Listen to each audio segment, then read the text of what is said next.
So for those of you joining on, we're just getting ready for our presentation. Our speakers are here, and we're just making some small talk until we get going, which will probably be in about 5 minutes. Perfect.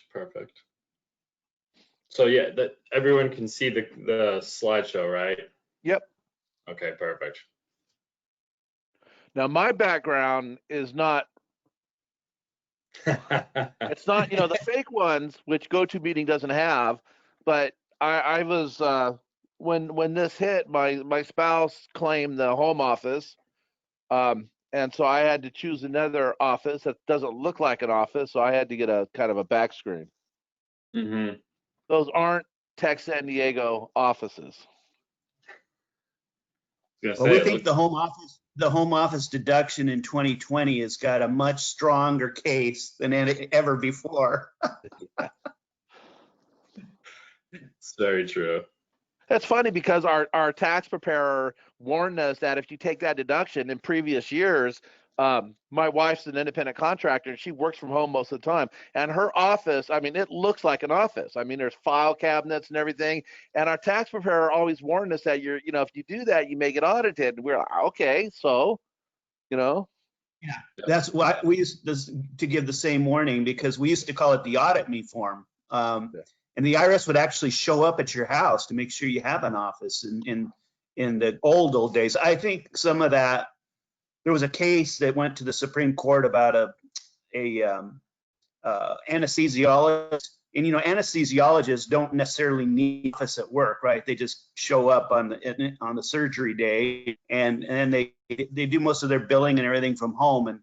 And that case said, because they used to say, well, you have to meet clients there. Well, the anesthesiologist is not going to be meeting his clients at his office at home, and so the Supreme Court tossed that rule out and said, no, it just needs to be a functioning office. It doesn't need to be where you meet your customers. So that was a big deal that happened about 10 or so years ago, and made it less of an audit me situation. So.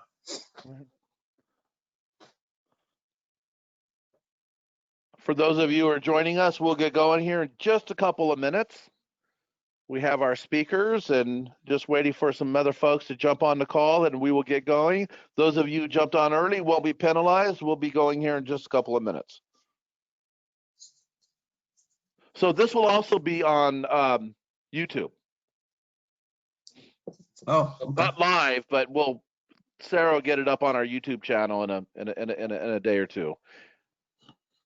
The last one you guys did, which is the beginning of the pandemic, is one of our most watched videos on YouTube. Wow. Were you on that one, Bruce? No, I wasn't. Was that Kevin Ducey? I think it was Kevin. Yeah.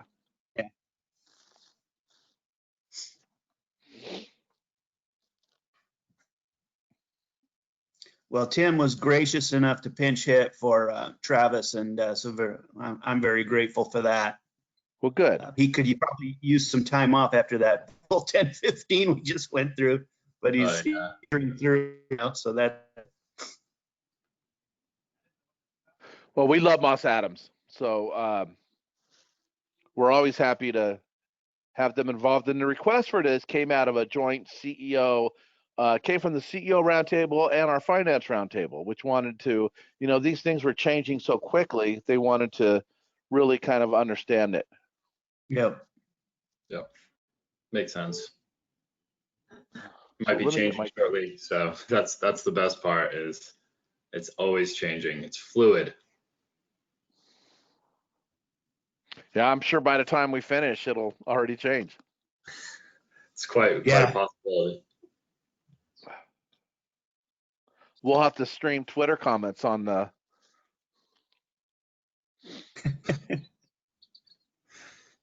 Yeah.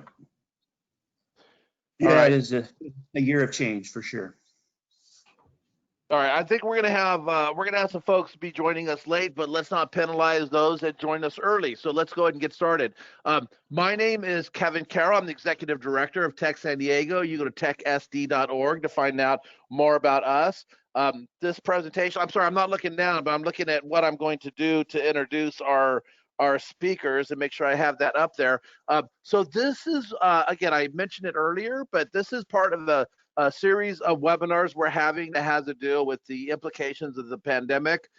This request came from our finance roundtable and our CEO roundtable, really looking at, what are the implications of what's going on, whether that's PPP or some of the employee stuff. And it's very confusing. There's a lot of misinformation out there. So we are going to clear it up today.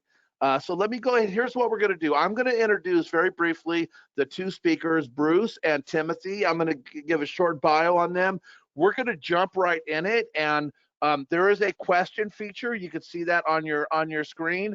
Go to that, add in questions. I probably won't interrupt the speakers, but I'll probably hold those questions to the end. So let's go ahead and get going. So first, let me introduce Bruce. Bruce provides tax services to a variety of privately held companies in the manufacturing, distribution, and real estate industries. He specializes in tax consulting with an emphasis on closely held business entities. He also provides income and real estate planning for high net worth individuals and business owners. Bruce leads the firm's wealth services practice for the San Diego office. He has practiced public accounting for more. Should I say how long, Bruce, or is that going to age you a little bit? He has practiced public accounting for more than 25 years. And in addition to serving as a tax partner on numerous client engagements, he continues to be a mentor for tax senior managers and managers at the firm. So moving over to Tim Vacchi. Tim is a senior manager. Is it Vacchi or Vacchi? It's Vacchi. Vacchi, excuse me. Tim Vacchi. Tim is a senior manager at Moss Adams, who has practiced public accounting since 2012. His areas of focus include providing income tax services to clients in a variety of industries, primarily in construction and real estate. In addition, Tim provides tax consulting services to privately owned companies going through sale acquisition transactions. So both of these gentlemen are very well versed on these. They're the perfect speakers to speak to it. And with that, I am going to turn it over and take my mug off and let you guys go through this. Well, thank you very much, Kevin. We'll go ahead and get started. Hopefully this. Oh, there we go. So as always, we put a little disclaimer at the beginning. There will be one at the end as well. You can take a read of it and go from there. As you can see, presenters, just some nice pictures of us. You guys also see us on our webcams. Hopefully we look the same. These pictures are not too old, so hopefully they look very, very similar for both of us. Really quick, going over the objectives that we kind of put out there, and it's the tax implications of the Secure Act and the CARES Act, tax planning, and kind of the opportunities that come with that. And then we're going to talk about a little bit about each kind of what happens for each type of owner here, both business and individual. And then we'll have some Q&A at the very end here. So going into it, kind of the CARES Act implications, the main things that we were going to kind of cover today. We have the tax impact of PPP loans. The NOL carryback has been restored. There's been some changes in the retirement funds and how those work. There's new updates on charitable giving, which is both good and bad depending on the way you look at it.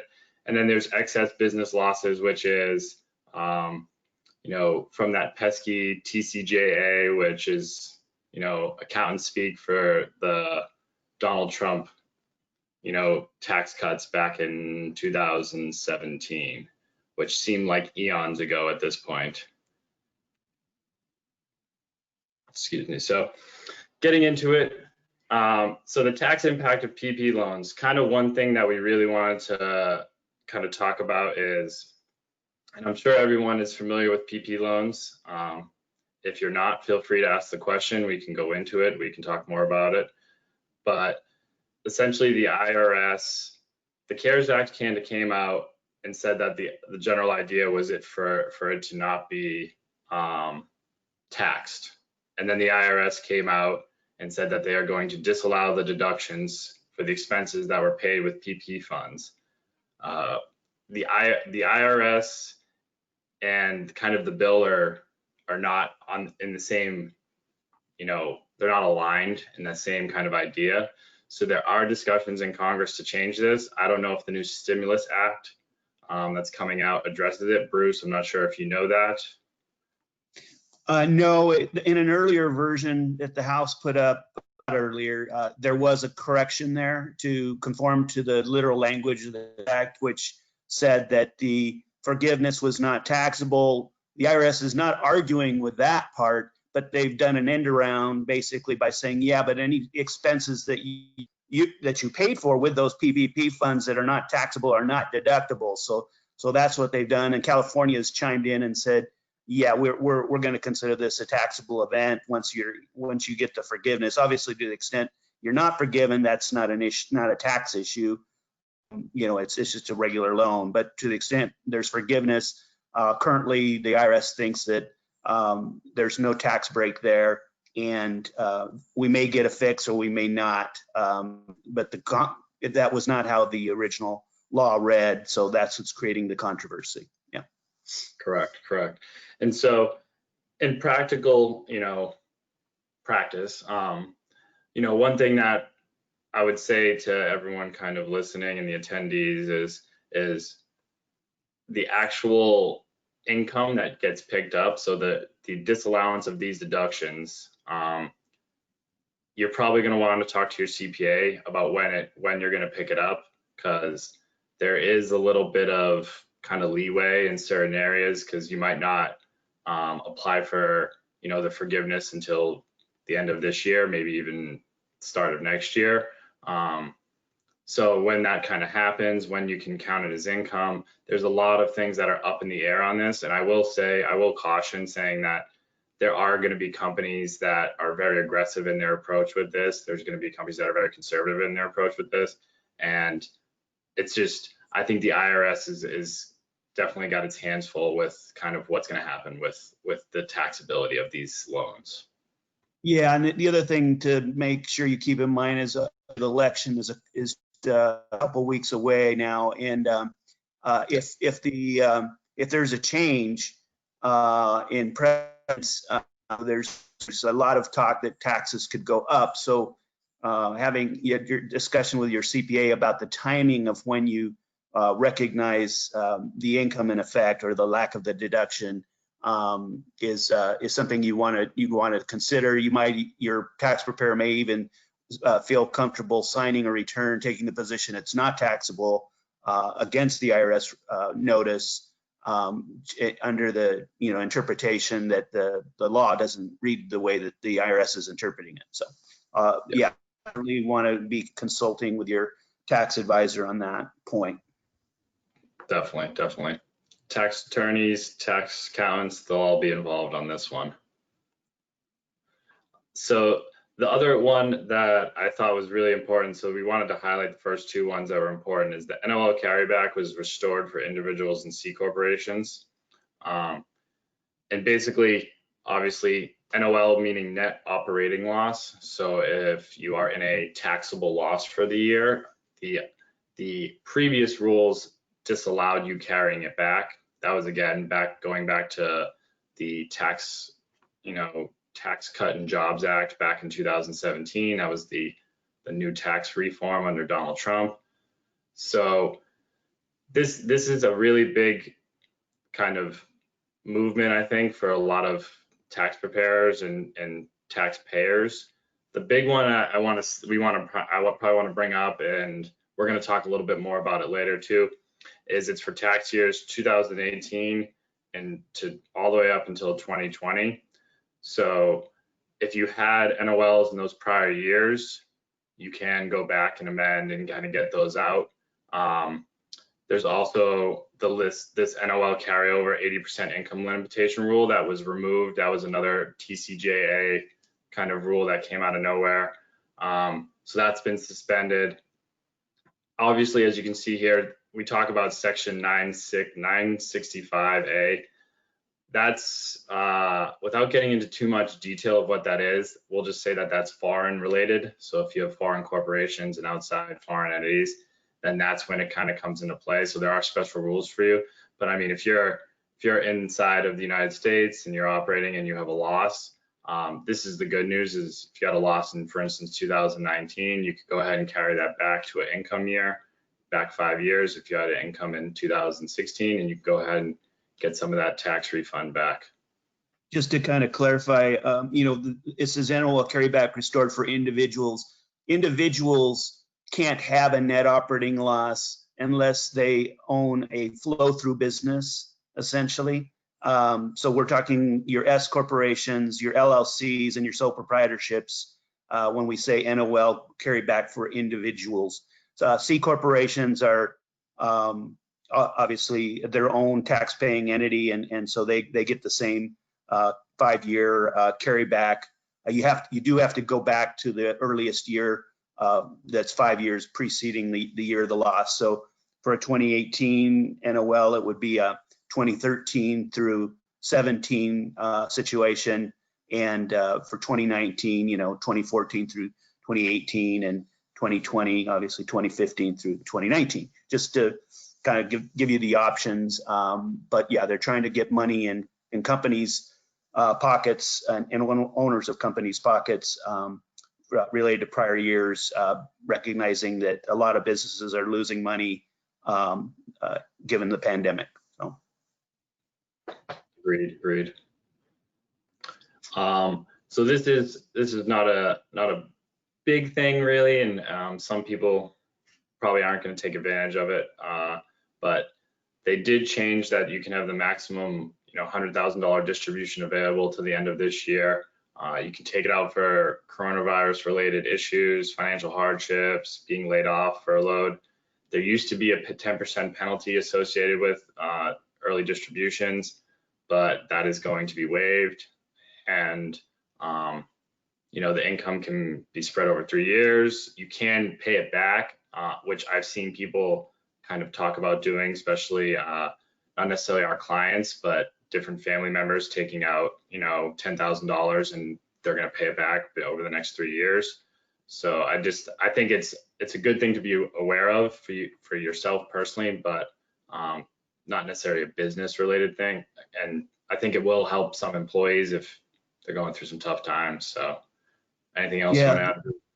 Yeah, I was going to say that for our elderly clients that are over 70 and a half or had required minimum distributions because they had achieved age 70 and a half prior to 2020, they are not required to take out their required minimum distribution this year. The Secure Act, which we alluded to, was actually passed right before the end of last year.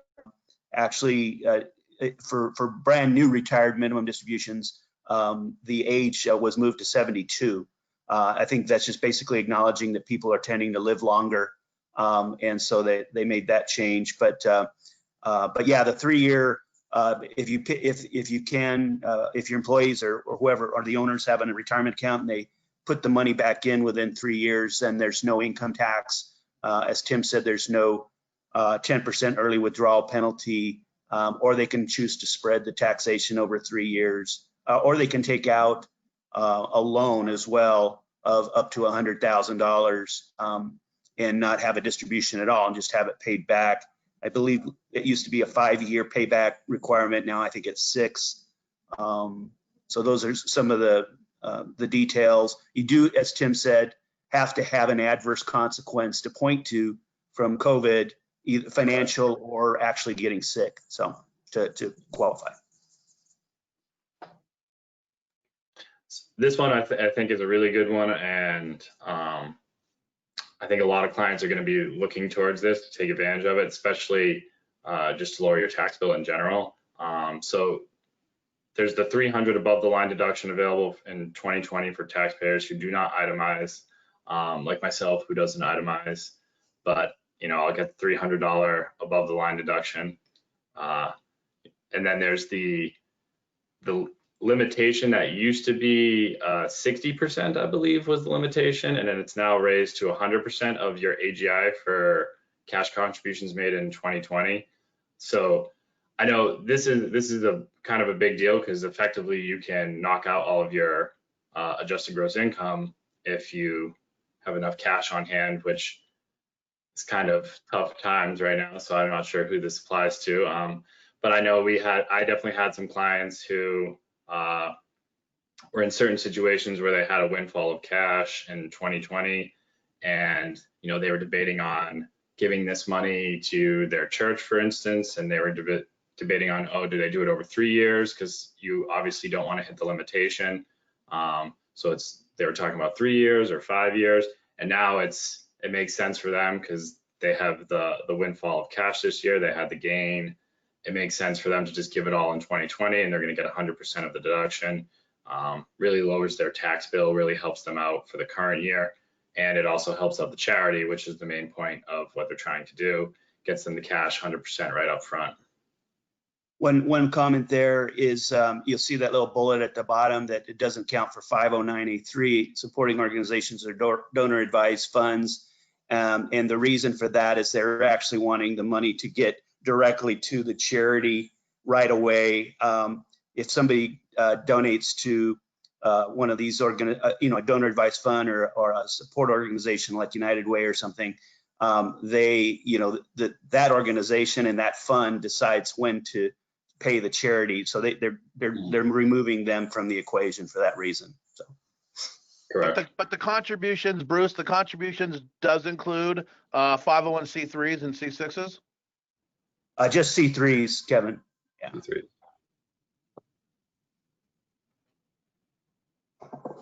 Yep. Excess business losses. This goes back again. You'll see a theme here that this is kind of reversing the previous tax reform bill that was passed under President Trump in 2008 and 2017. So back then, just to back up a little bit, there was a limitation on the amount of business losses that you could take, and you could only take $500,000. This has since been repealed, just for tax years beginning, postponed until years beginning after 2020. So it's kind of in that 2018 to 2020 timeframe, which has been alluded to a lot and everything. So if you've already filed your 2018 tax return, and we have clients that definitely have filed 2018 tax returns with excess business loss limitations. So for instance, they had $700,000, $800,000 of business losses. They could only take $500,000. The remaining $250,000 or $300,000 was then carried forward. They can go back and amend that 2018 tax return to get the full amount released, and therefore it creates more of an NOL, which creates more cash in hand. So I think this is a good rule. The only issue is it's tough to find certain clients that were having bad years in 2018, 2019, because that was at the peak of the kind of economy for us. So, but if it did happen, I definitely think it's something to look into and take advantage of. Bruce, anything to add? Yeah, it's a limit against the non-business income. So that's for your wealthy, high net worth individuals, generally speaking, that have passive investments, interest, dividends, gains in the stock market. Using the losses against that was limited up to the 500,000. And as Tim said, it's a great kind of combination. If you had one of those disallowances and then you now amend to say it's allowed, and it creates a net operating loss, then you have a 5-year carryback right to go grab some taxes refunds from prior years. So for the right fact pattern, it could be a nice little windfall. But I think 2020, as Tim was alluding to, will be a much bigger deal, for just based on the economy and what's going on. So as far as this is concerned. And so now we're going to talk about the CARES Act, but that's kind of just highlighting the CARES Act items. As you can see, a lot of the stuff from the CARES Act is taking away limitations that were previously put in place under the old tax reform bill from President Trump in 2017. So I would caution that the CARES Act is trying to get money into taxpayers' hands, but the IRS can only do so much of that, and typically they do it by going backwards. So if you're a taxpayer that's always been an income and now you're having a rough 2020, we'll kind of talk about that in a second about what you can do. But the CARES Act and everything that was related to it was much more of, you know, going back in time to kind of get money as opposed to what to do next. So going over the Secure Act, and I don't know, do you want to take the lead on this one, Bruce? Sure. So they basically allow more money to be put into 401ks, you know, from 10% limit to 15% for the match, and then it provides a credit, a maximum tax credit for smaller employers who set up 401ks or simple IRAs with auto enrollment. They've lowered the amount of hours somebody needs to work to qualify to be in one from 1,000 to 500. And they've encouraged sponsors to use annuities as an option. And this I actually talked about before, but for people that are achieved, you know, started having to have a required minimum distribution that began by 12/31/19, they don't have to pull out until they're age 72. So the people that were all doing required minimum distributions, you know, prior to the end of last year, continue having a requirement, except for 2020 when they don't have to do any. Nobody has to pull out for the required minimum distribution this year. Yep. And I always like to see the required minimum distribution age to delay.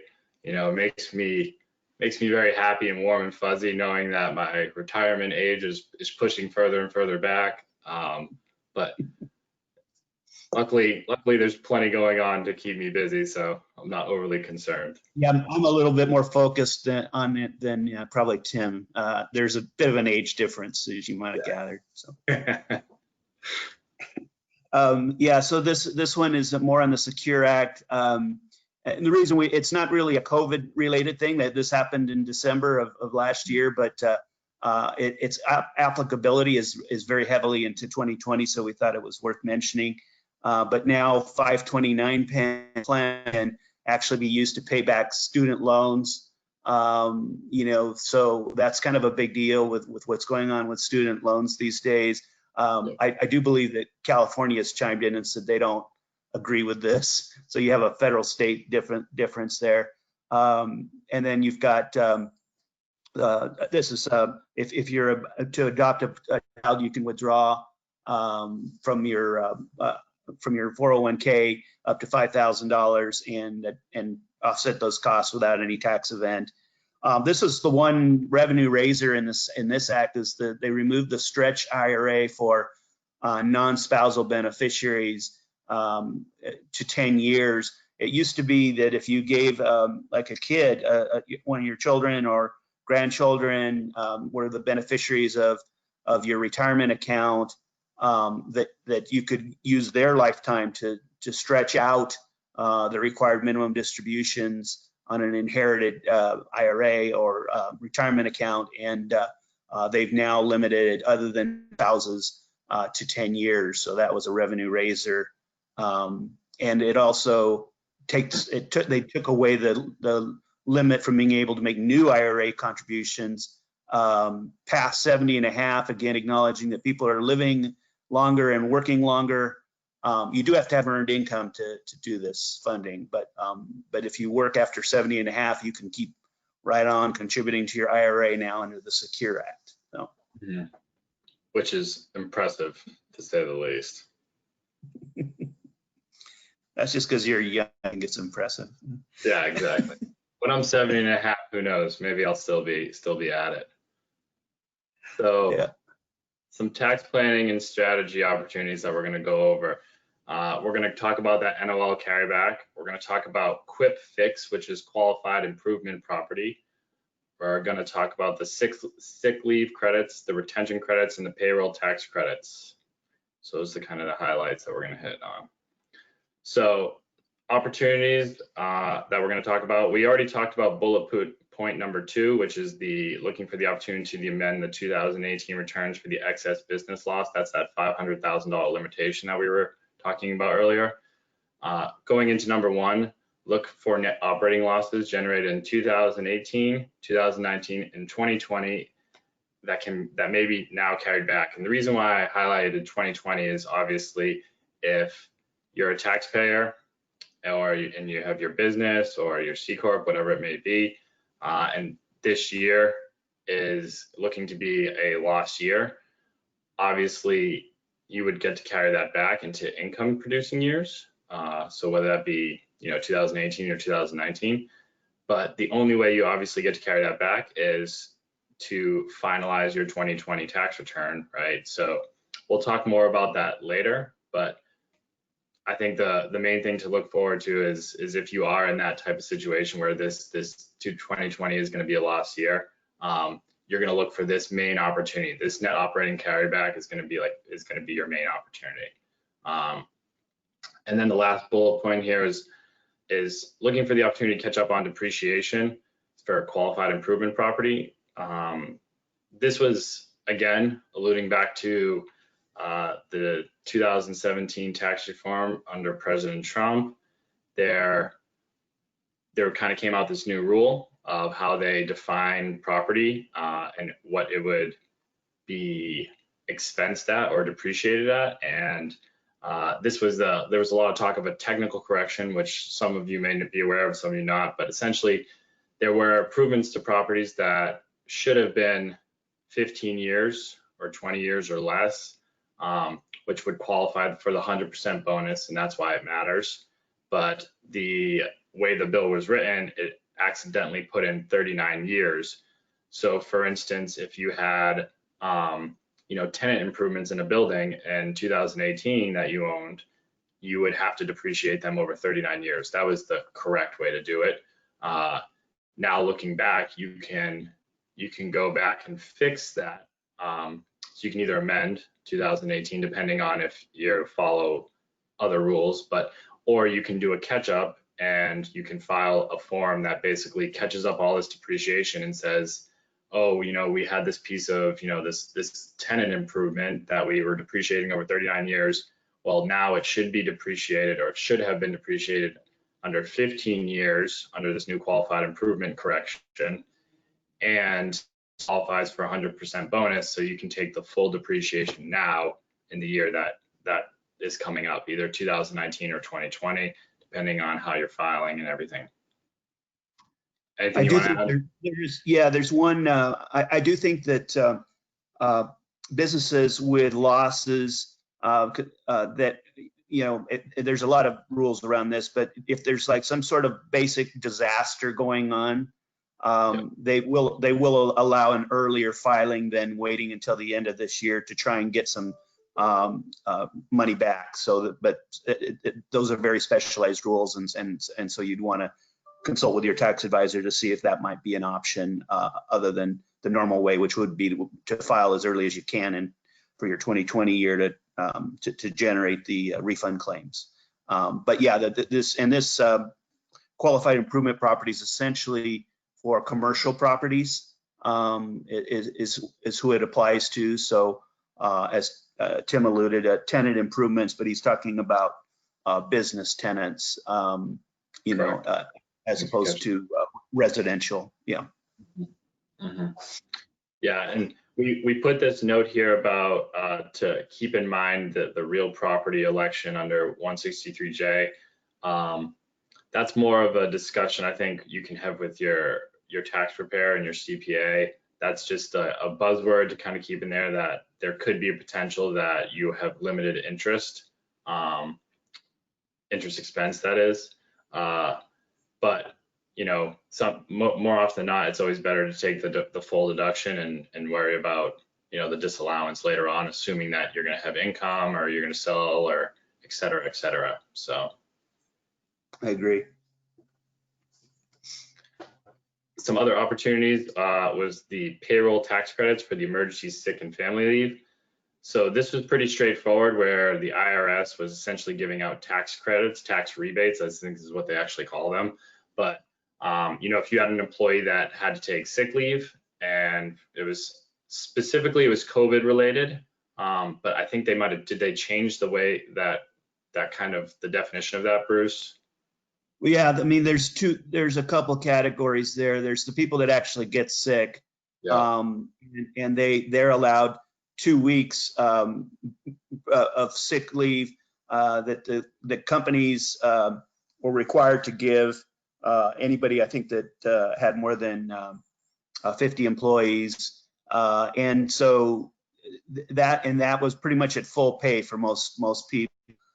Then they also expanded that, realizing that a lot of people had to stay at home to take care of somebody that was either sick or a child because they couldn't go to school, that kind of thing. And they got the same 10 days, but at about 2/3 of their regular pay. There's obviously, for higher income earners, there's a cap on all this. But it's required, I think, for businesses under 100 people. I believe that they don't differentiate in terms of the pay on the two categories of people over 100, and it was required, forced on employers to give this 2 weeks, and so to make it not be financial hardship for those employers, they provide a payroll tax credit that effectively reimburses the employer for giving out this benefit. Correct, yeah. So the general idea is obviously you would pay the employee when they go out sick, and then when you file your payroll tax forms, which could be, 3 to 6 months later, that's when you kind of get the credit is on that form. And I'm pretty sure it was refundable. It is, yes. Yeah, I was gonna say I'm like 99% sure it was refundable. So it was a dollar for dollar just wash for most employers. Then there was the employee retention credit. So one of the main points for this one was it was not available for employers that had a PPP loan. So if you have a PPP loan, this one's kind of, a moot point. But so it's available for wages between April 1st and December 31st of this year. So it's the credit's 50% of qualified wages up to $10,000, and it's basically $5,000 per employee. And this exists for if you're keeping an employee on the payroll but they're not working.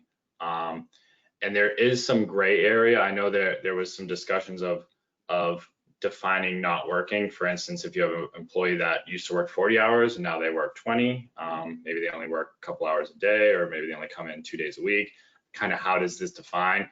And from everything that I've read, and Bruce, maybe you agree, that is, you would have to track the hours separately, but you could get the credit on the piece that you are paying that they're not actually working.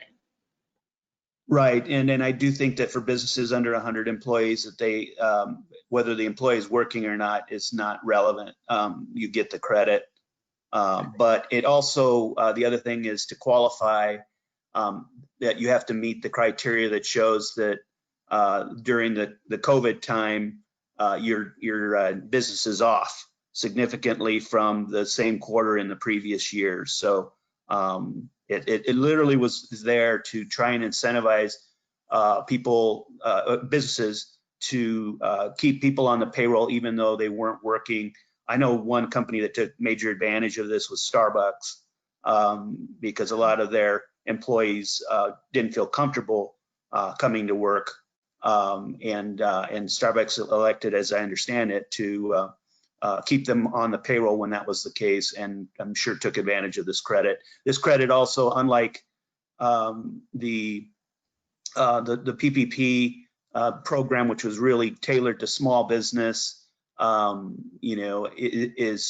no size business problem on claiming this credit for the employee retention credit. So yeah, so that's people that qualify, a lot of companies that qualify for this credit could not get a PPP loan because they were too large. So. Yeah, that was what I was going to say. That was a common theme that I saw across the board as well. The payroll tax credit, I think this is a pretty good one too, because it applies right away. So you get to defer the payment of the employer share, the 6.2% share of the Social Security tax from March 27th to December 31st. So basically you don't have to pay it. And then what we've seen a lot of our clients doing is they still do the calculation and they accrue it on their books, and then they have a short-term payable, which is half of that tax is due on December 31st, 2021. The other half being due on December 31st of 2022. But I mean, every client that I think I've talked to has taken advantage of because it's just free money. And Bruce, anything? Well, it's really not a credit; it's a deferral. Yeah. You know, but people would rather keep the money in their pocket usually. Although some businesses I have seen, they just don't want to have to worry about it later. You know, trying to predict their cash flow. So it'd be the kind of thing where you'd want to make sure that you kept a reserve so that eventually, when it is due at the end of next year and the year after that, that the funds are there to be had. But it's an interest-free loan, if you will, from the government that certainly you can take advantage of. So definitely. And then these kind of other opportunities we already touched base on, but they're IRA related and required minimum distribution. So it's just more of kind of, you know, maybe pushing off the required minimum distribution if you don't need it, or if you take an IRA distribution to kind of consider repaying it back so you can avoid the income inclusion. And I would just say, stay tuned to the election on this one in case we have a potential income tax rate hikes. Although the latest I'm hearing is that no matter if there's a change in president, that any rate hikes might happen later on after we get through this pandemic. But I would still make sure you understand what might be coming down the pike after the election. So definitely. And so these are the things that we wanted to just hit on for the business owners and individuals real quick. The NOL carryback, personally, I think this is probably the best one if you're in a situation where 2020 has been a bad year. Historically, 18, 19, you know, prior years have been very good, and now 2020, you know, it's just the complete opposite.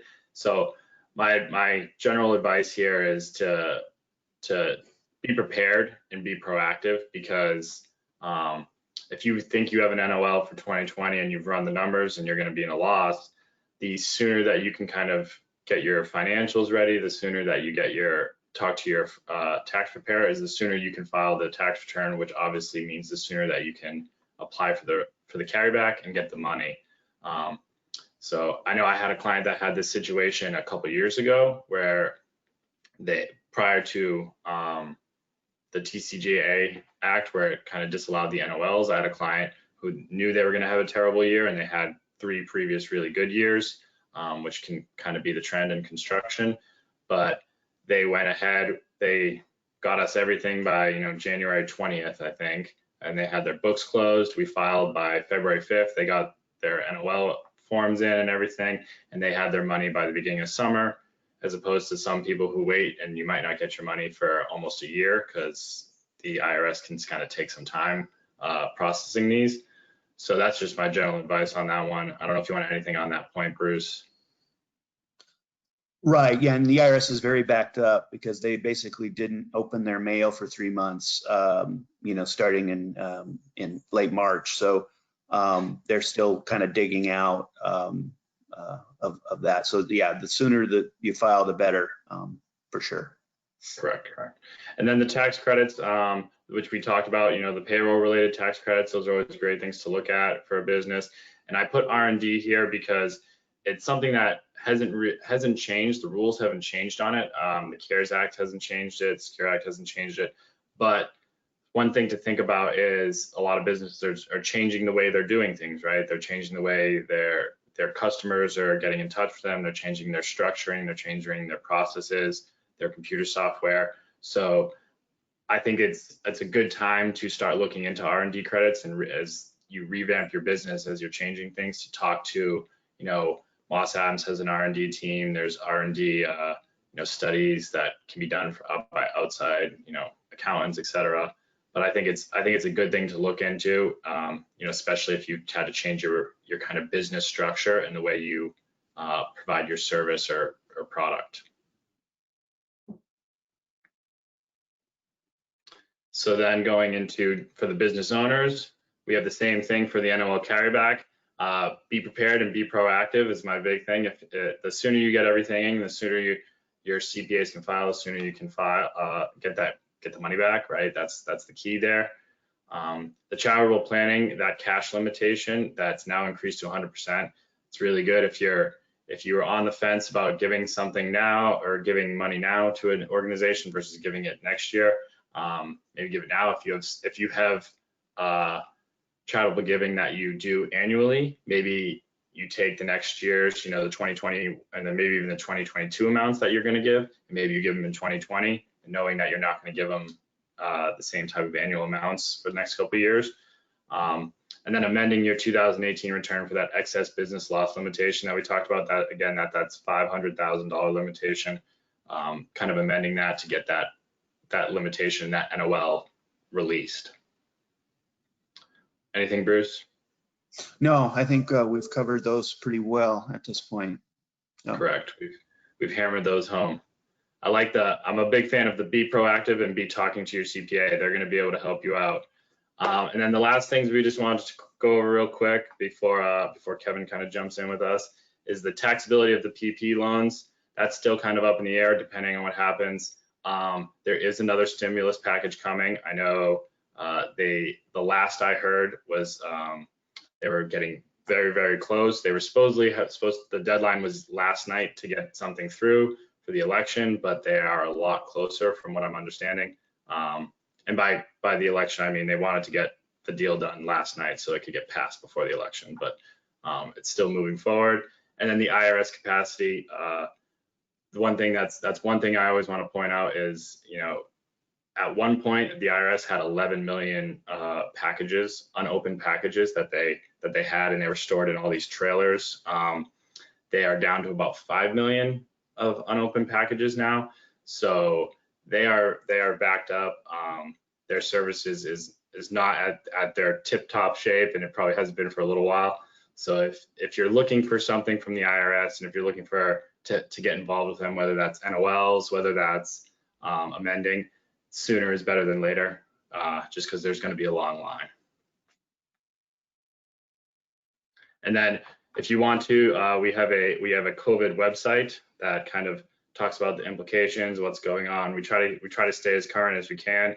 We have the link right down there. So Moss Adams COVID-19 implications, site map. You can go in, you can check it out. If you just go to mossadams.com, it's pretty easy to get to. So go ahead and check it out. And now we'll take any questions. So that was Tim and Bruce. That was great. I'll note, as they told you at the beginning, they're walking you through what they know, right? They're not giving you advice and guidance, because your specific company, one detail could change kind of what we're talking about. So yep. Always get professionals. Bruce and Tim are walking us through what they know of what's going on. I want to go back to the timing on the PPP taxability. So a lot of folks are thinking, Q1, obviously, but is there? I guess there's not certainty in that. You're saying that even though the IRS is saying it's a taxable event, it's still kind of up in the air. Correct. Yeah, there's been a lot of. There was actually a bill to correct it, to go back to the original language of the CARES Act, which said that the income is not taxable. No mention of what deductions that were, or expenses that were paid out of those funds. No mention at all in the CARES Act, and so but the IRS said, oh, this is just like receiving tax-free municipal bond interest income, and you don't get your deductions against that, for your investment advice or whatever, and that's been a rule on the books that they point to interpret it the way they did. But it's just an IRS interpretation that doesn't square with the actual law. And some of the congressmen have said that's not what we wanted, that we actually wanted to hand out a tax break on this. So you talked about some tax advisors being very aggressive on that. So if let's say someone takes an aggressive approach on that, what are the consequences of that? Are there possible penalties if you take a very aggressive approach? That's a great question, Kevin. I think we have to, a tax preparer has to meet something called the substantial authority test, which is that there's based on the law that's out there, there's a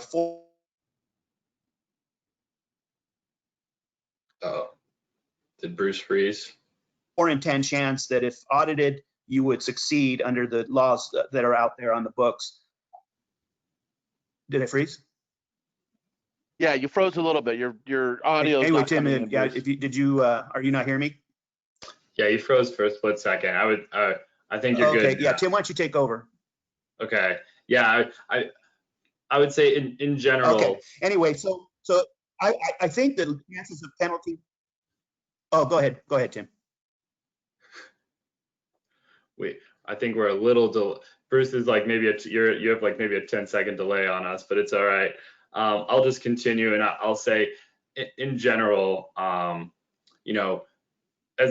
CPAs, we can give guidance, but at the end of the day, there are definitely tax attorneys who are looking into this more closely, who are coming up with positions that the bill doesn't read that the loan should be taxable, and therefore they're not taking any income. They're not, and basically what they're doing is they're allowing the deductions and not recognizing this kind of loan as an income amount. There are going to be companies that are going to file tax returns that way, and they are going to probably end up in some type of tax court over it. What kind of comes out of it, I'm not sure, but at that point in time, there will be decisions that people can point to, whether it's no, it didn't work, or yes, it did work, and therefore, if a company took the similar position, they wouldn't have penalties and interest, but obviously there is a chance that they could have penalties and interest until they pay that amount. So it's one of these things where it's a dangerous game. If you want to take a little bit of a risk, you can probably do that, but it's definitely, there's a little bit of danger with it until there's tax court kind of rulings on it. Can you guys hear me now or no? We can. Yep. Okay. So my one comment is, Kevin, I probably would be comfortable signing a return, taking this position with the warning to the client that this might not work out, but I think we have substantial authority when I read the actual text of the law. And Agreed. until that's clarified, as Tim said, in court, or then I think we have a signing position, but understand it's aggressive. So. All right. There is a couple of questions that came up, so let me go ahead and read those off. The first one is, do you know the current turnaround time for amended returns from IRS if you submitted mid-June?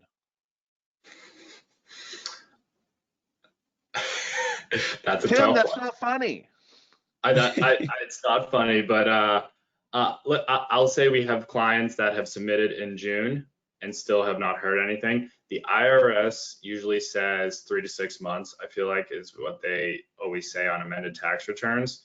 If it's mailed in and they're still getting through them and opening them, it might be longer, but the IRS says 3 to 6 months. And I wish it was something we could call and look at, or I wish there was a way to look it up in the system to see when they get it. But this is the IRS, so they're using like the original, HP computers, I think. So the other question came in is the $300 above the line charitable deduction per taxpayer. So if married, the deduction would be $600 or $300 per tax return?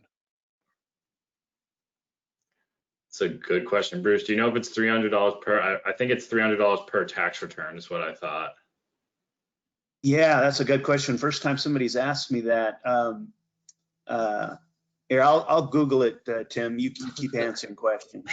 I keep answering away. Again, just, a lot of questions that I've been hearing within our peer groups is really around the PPP loan and when that becomes Is there any sense of when more certainty will draw to that? Is there any type of IRS deadlines or anything that'll say, okay, by December 15th, we'll have more clarity on this?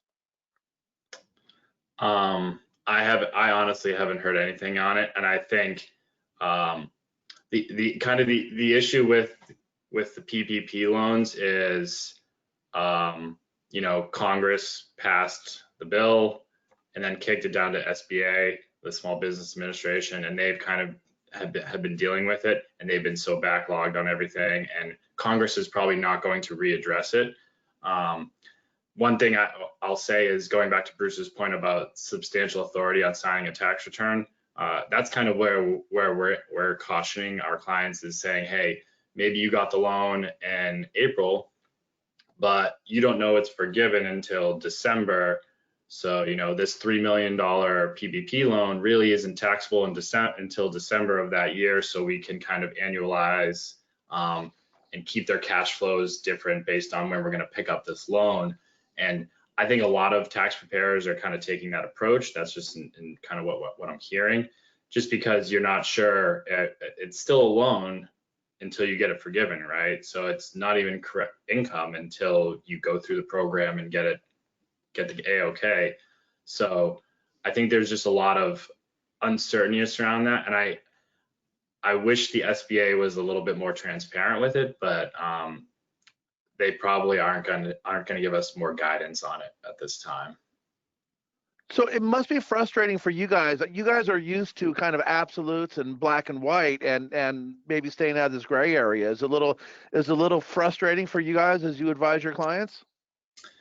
It's definitely frustrating, and as Bruce has mentioned, it all comes down to a client's appetite for risk.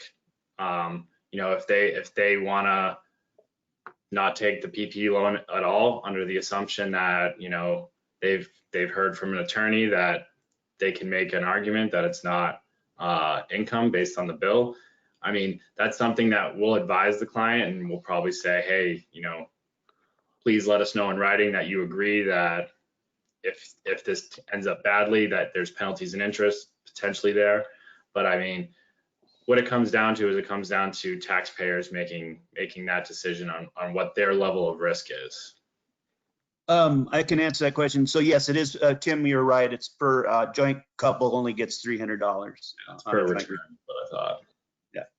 And I think most companies, what I'm hearing is, they'd be willing to roll that dice, but the thing is, the penalties and interest, right? I mean, they're just not sure of what that might look like. So we're not sure what these companies may do. You said California. You had mentioned California is recognizing it as a taxable event. Is that for state taxes?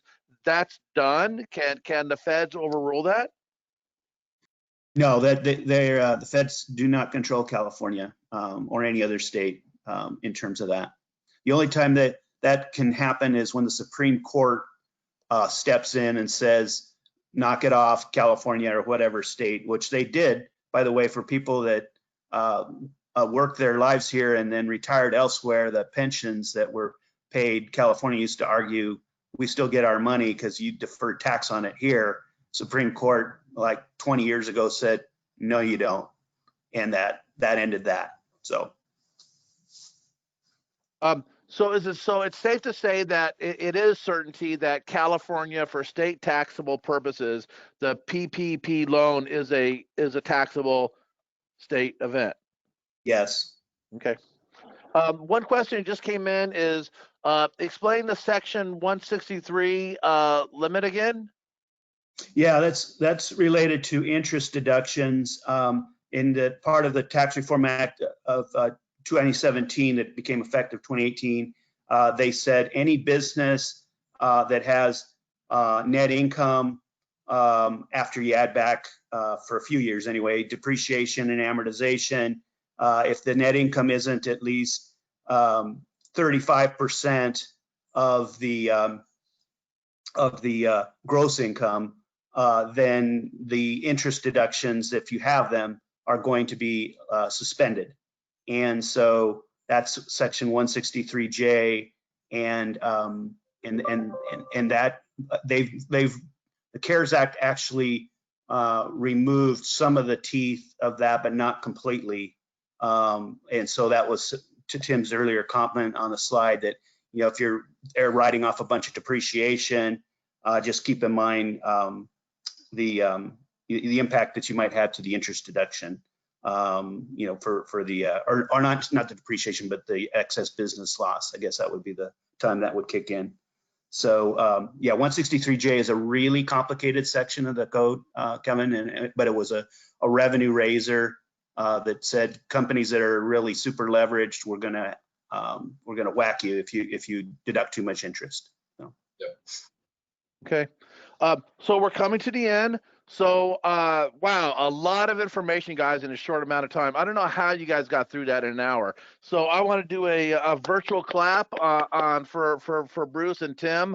You guys won't do a commercial for Moss Adams, but I certainly will. I've known Moss Adams going back at least a decade, and my experience with them and them working with our member companies in Tech San Diego has always been very, very positive. I love the firm. I love that you guys always come on and explain things. Bruce and Tim obviously don't get paid for this through Tech San Diego. They're doing this as a service to the tech community. So we very, very much appreciate what you guys do, not only for Tech San Diego, but for the regional tech community as well. This will be on YouTube in a couple days, so you can have direct contact information from Tim and Bruce. We'll be on that.